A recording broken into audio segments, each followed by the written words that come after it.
క్రీస్తునందున్న ప్రియులకు ప్రేమతో వందనాలు తెలియజేస్తున్నాను. జనవరి నెల 12వ తేదీ 2025. ఈరోజు దేవుడు మనకు చేస్తున్న వాగ్దానం ఏమిటనగా కీర్తనల గ్రంథము 21వ కీర్తన 10వ చరణం.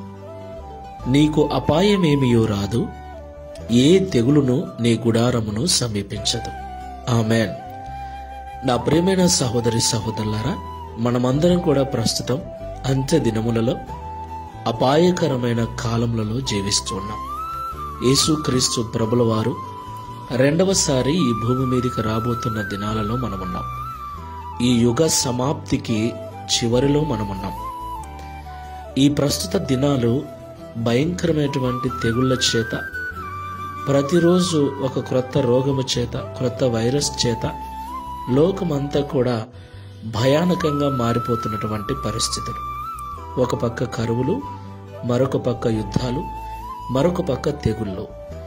ఇలాంటి భయంకరమైన పరిస్థితుల్లో మనము మన కుటుంబముతో కూడా క్షేమంగా ఉండాలి అంటే దేవుని యొక్క కాపుదల కింద మనం ఉండాలి. దేవునికి మహిమ కలుగును గాక. ప్రియులారా, ఎవరైతే దేవుని చాటున నివసిస్తారో, ఎవరైతే సర్వశక్తులైన దేవుణ్ణి ఆధారం చేసుకుని జీవిస్తారో వారికి దేవుని కంచ, దేవుని కాపుదల ఉంటుంది.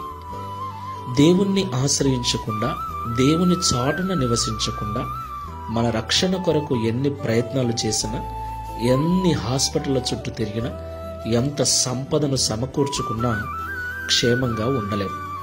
అవేవీ మనల్ని కాపాడలేవు.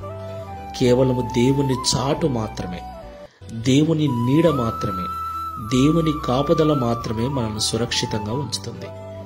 కాబట్టి ఈ లోకములో ఉన్న వారిని, ఈ లోకములో ఉన్న వాటిని నమ్మకుండా, వారి మీద ఆధారపడకుండా సర్వశక్తిగల దేవుని మీద ఆధారపడి ఆయన చాటున మనం బ్రతుకుదాం. ప్రార్థన చేసుకుందాం. శాశ్వతమైన ప్రేమతో ప్రేమిస్తున్న ప్రభువా, మీకు వందనాలు చెల్లిస్తూ ఉన్నాం. నిజము తండ్రి, ప్రస్తుతం మేము జీవిస్తున్న దినాలు అంత్య దినములు, అపాయకరమైన కాలములు. చుట్టూ భయంకరమైన రోగాలు, భయంకరమైన వైరస్లు, చిన్నపిల్లలు మొదలుకొని వృద్ధుల వరకు ఏ వయసు వారిని కూడా వదిలిపెట్టకుండా, ఎంత ఆరోగ్యంగా ఉన్నా, ఎంత బలముగా ఉన్నా, ఎంత ఐశ్వర్యంలో ఉన్నా ప్రతి వాణిని కూడా ఇబ్బందులు పెడుతూ బాధ కలిగిస్తున్నటువంటి భయంకరమైన రోగాల మధ్యన, తెగుళ్ల మధ్యన మేము బ్రతుకుతున్నాం. అయితే కేవలము నీ చాటున జీవించినప్పుడే, నిన్ను ఆశ్రయముగా కలిగి మేము నిన్ను నమ్ముకుని జీవించినప్పుడే ఈ భయంకరమైన లోకములో మేము సురక్షితముగా కాపాడబడతామని, మీరు మాకు నియమించిన ఆయుష్కాలం అంతా క్షేమంగా ఉంటామని మాతో మాట్లాడారు. నీ చాటున కాకుండా మరి దేని చాటున బ్రతికినా, ఎవరి చాటున బ్రతికినా మాకంత సురక్షితము ఉండదని మాతో మాట్లాడారు.